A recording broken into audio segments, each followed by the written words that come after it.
one of the strongest hurricanes to ever hit Puerto Rico, pummeled the island on Wednesday as officials warned it would decimate the power company's crumbling infrastructure and force the government to rebuild dozens of communities.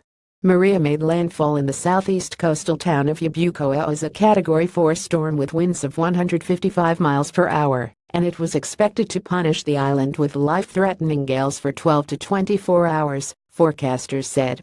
Hurricane Maria destroyed everything in its path in Puerto Rico. Maria had previously been a Category 5 storm with 175 miles per hour winds.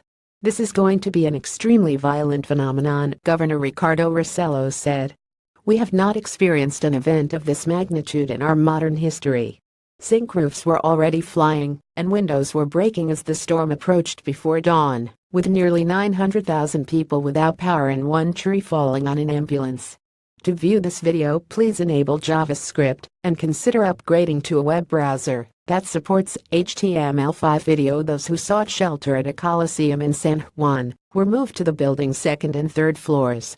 The storm was moving across Puerto Rico on Wednesday morning at 10 miles per hour, with a gust of 113 miles per hour reported in the capital of San Juan, according to the U.S. National Hurricane Center in Miami.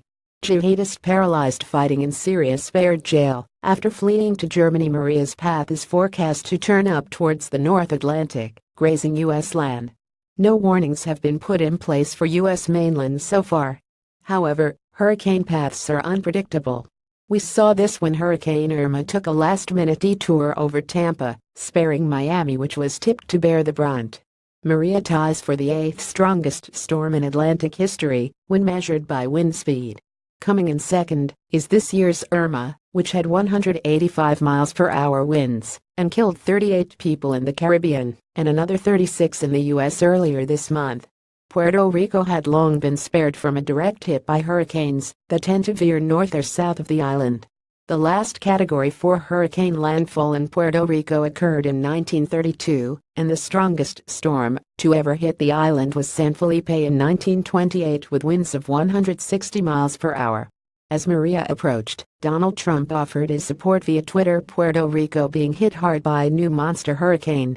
Be careful, our hearts are with you. We'll be there to help.